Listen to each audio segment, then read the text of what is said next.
Hey, you're still at your limit. Yes, I was in a bit of a hurry, but my husband hugged me, who had just returned home from behind. I haven't even taken off my shoes yet. I haven't even closed the door yet. But for some reason, my body didn't resist at all. And I sank into his strong arms, which I hadn't felt in a long time. If this voice leaks out, even such a little bit of decadent anxiety will strangely stir my heart sweetly from that night. After a long holiday season, the thought of a relaxing week in the mountains was too good to pass up. Warm clothes, board games, and a few books for quiet nights were all we brought with us. Oliver did most of the planning. He rented the trailer, planned the route, and even put together a mix for the trip. The drive was long, but the trees along the road, which were covered in frost, looked like pictures on a postcard. Well then, please listen to Seniors Love Radio again tonight. My name is Keiko Ono. I will be 64 years old. What would it be like if women of the same generation were watching this video now? Do you still have that kind of time of night for your wife? Do you still have that kind of time of night for your wife? To be honest, most of the people around me have said, I've been single for many years. In the meantime, I'm just thinking about being seen as a woman. I'm just kidding and laughing, but there aren't many people who say that. Actually, I felt exactly the same way until just half a year ago, Yuji Totono.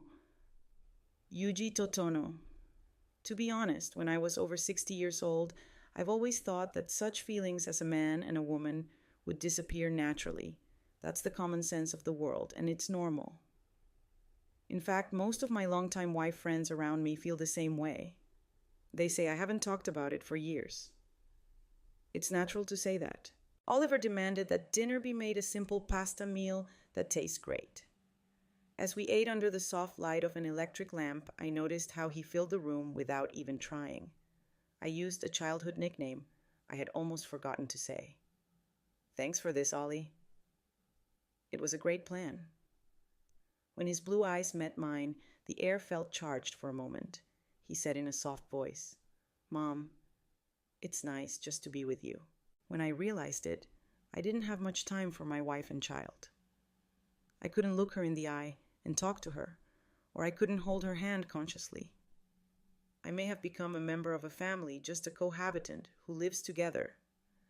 That's why I thought. At this age, I was convinced that being seen as a woman by my husband was no longer in my favor. But now I'm sure I've changed. It was a really trivial incident. But it moved the gears of our relationship, which had seemed to have stopped for a long time to a large and gentle extent.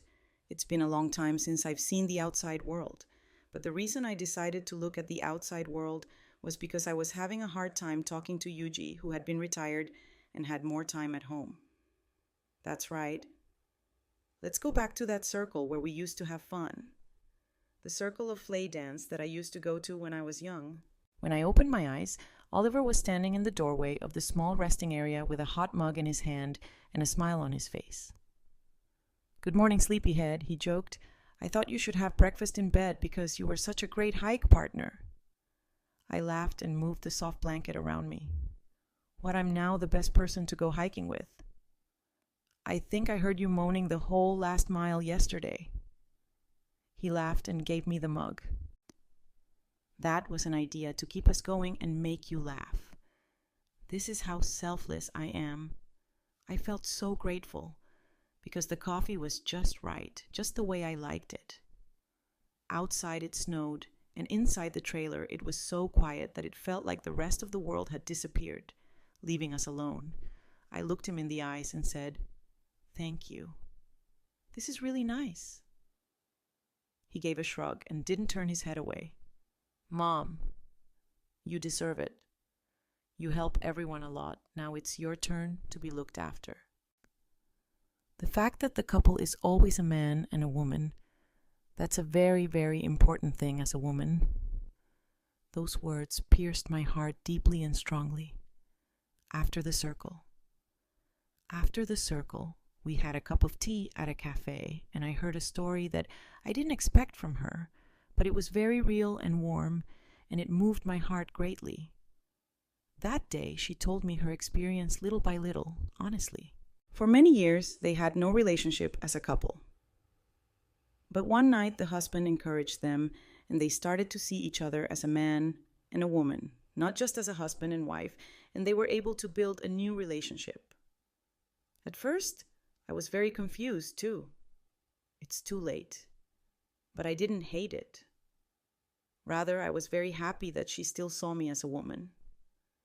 Those words have always remained warm in my heart, I see. His hands were steady and gentle. "Are you okay?" he asked with worry in his voice.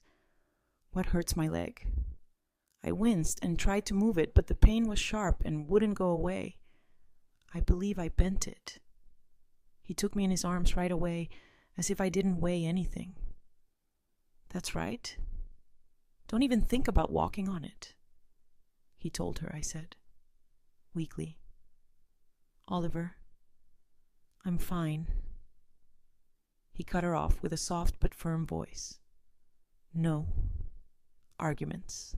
It's been a long time since I've seen a relaxed husband smile, and when the alcohol came around comfortably, I turned around behind my husband and reached out to him, I said, and I kissed him, gently. "Thank you. It feels good." With his comfortable, narrow-eyed expression, my chest gradually became hot. That was the beginning of our new night rule. のささやかな始まりでした。その夜、私たちはどちらからともなく自然な流れで久しぶりに危機を重ねました。でも大切なのは、そこにシェルまでのおさらいを思いやる気持ち、そして言葉にしなくても伝わる。うぬもりでした。無理をしないことしたい。あるいはしてほしいと思った時だけ、その粗末な気持ちをちゃんと言葉や態度で伝えること。そして何よりもお互いをただの家族ではなく、ちゃんと一人の人間として、女子として、女として大切にすること。たったそれだけでじらめ上げていた夫婦の事件は、こんなにも高く豊かに変わるのだとそう気づかされた忘れられない夜でした。その日から私たちは二輪だけの夜のルールを少しずつ話し合いながら決めていきました。一番大切なのはやっぱり無理をしないこと。どちらかが今日はなんだかちょっと気分なんかね違うかなと思ったら、それを正直に、そして優しく伝えること。ごめんね。でも今日会って夫婦であっても、いや7で連れ添った夫婦だからこそ、そういう夜を迎えるためには心の準備が必要な時もある。だからこそお互いへの思いやりが何よりも大切なんだと改めて気づかされたのです。そしてもう一つ私たちが決めた大切なルール、それは2人が今夜は大切な夜にしゃよねと心に決めた時は必ず一緒にお風呂に入ることにしたんです。いつもよりほんの少しだけおしゃれな香りの良い入浴系をすぐまつ使ってふわっと脱ぎ潜る優しい湯気と香りを楽しむ。湯しの表面はつけず天然所からの柔らかい感性。側面だけにして湯気の向こうでボアのシルエットがぼんやりと浮かぶのを見るとなんだか。それだけでドキドキしてしまう。背中がしてあげようか。そんな風に部から声をかけられるのも一体何十年ぶりだったでしょう。お互いの背中を分かり合いながら絶えない話をするその事件がまるでこれから始まる2人だけの特別な人事への大切なプロローグのようでした。と風呂上がりには急いで身体を敷くのではなく、ゆっくりとお互いの気を柔らかなタオルで敷き合ってて、そして七変わりの良いパジャマに着替えて紳士で避妊で高い歯吹きを組んだりして、ただそれだけでパっていた心までふんわりと優しくほむれていくんです。ワイプのような無責もつけないようなしさやかぶるような気持ちはもうありませんの。それよりももっとずっと深くねく進化で、そして限りなく優しい、そんな刺身ような事件を今の私たちは大切に過ごしています。ヨシが勇気を出してささやかなお祝いをしたことをきっかけに、私たちの事件は少しずつでも確実に勝因を負けていきました。ユージが以前よりもずっと優しい。金差しで使用機見つめてくれる時間が増えました。その実演を感じるたびに、私もちゃんと脳として見られているんだなと感じることができて、心がふわっと長くなるんです。だからでしょうか。最近はしまい込んでいたしにの引き出しを履けるのも少し楽しくなりました。レースがあしらわれたものや少しだけ丸い書のものをいらねなんでみたり、久しぶりに川染めの色を変えてみたり、新しい香りのハンドクリームを使ってみたり、ママの前でもう一度女としての自分を楽しむことを思い出したような気がします。そして不思議な、Oliver was standing at the small kitchen counter with his back to me and humming softly while cooking. I called in the morning, though my voice was still a little hoarse. When he turned around, a big smile lit up his face. Look up, you sleepyhead. Breakfast is almost ready. How do you feel today? I was sore, but not as bad as last night. He nodded, but his brow was furrowed in worry. I made toast and eggs. I'll bring you a plate, but we're going to the hospital afterward. No arguments, I said with a soft laugh. His protective tone moved me. That sounds like a terrible idea. True to his word, he gave me a plate and demanded that I help him with everything. His attention warmed.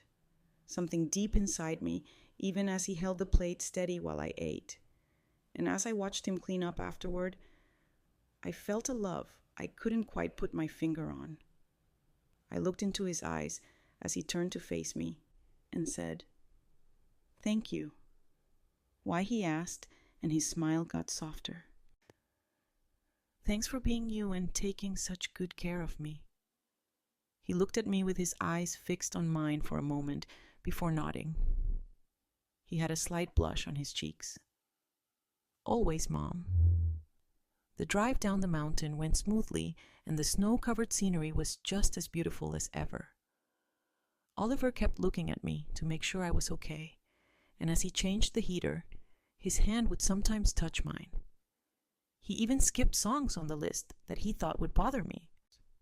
I was worn out by the time we got to the hospital. Oliver helped me get out of the car and held my hand as we walked inside. While the doctors looked at my leg, his hand stayed on my shoulder. "It's just a bad strain," the nice doctor told me as he put a tight brace on my leg. "Just don't do it for a few days and you'll be fine." I couldn't help but laugh when Oliver let out a sigh of relief.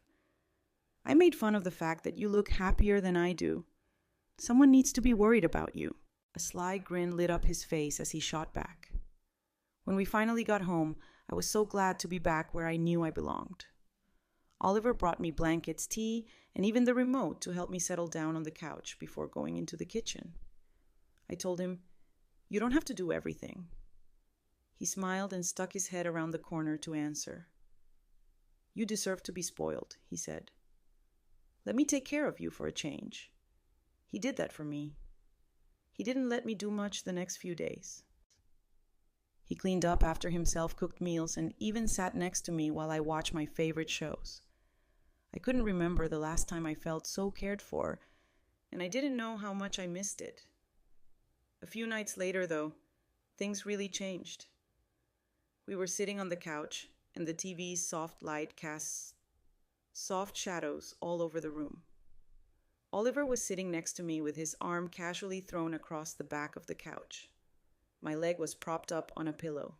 When two people are completely at ease with each other, there is a kind of silence that just flows between them. Then he spoke out of the blue, "Mom," he said in a tone that was surprisingly serious. "I need to tell you something." The weight of his voice made my heart skip a beat as I turned to face him. "Claire, what is it?" As my worry grew, I asked. He thought for a moment, then lifted his eyes to meet mine and looked at his hands. This is what he said. I've been thinking about us, about how different things feel these days. I gasped for air and my heart beat faster. Not the same way I asked, but my voice was barely steady. He leaned forward a little, and his face was wide open and not guarded. He told her, I care about you so much more than just as my mom. I know it's hard, and I really should not say this, but I love you. Not just as family, but also as someone I look up to. Respect. And his voice got softer. Someone I want to spend all of my time with. There was a lot of tension in the air between us because of his honest statement. It hurt my heart to think about what he said, how strong his feelings must have been, and how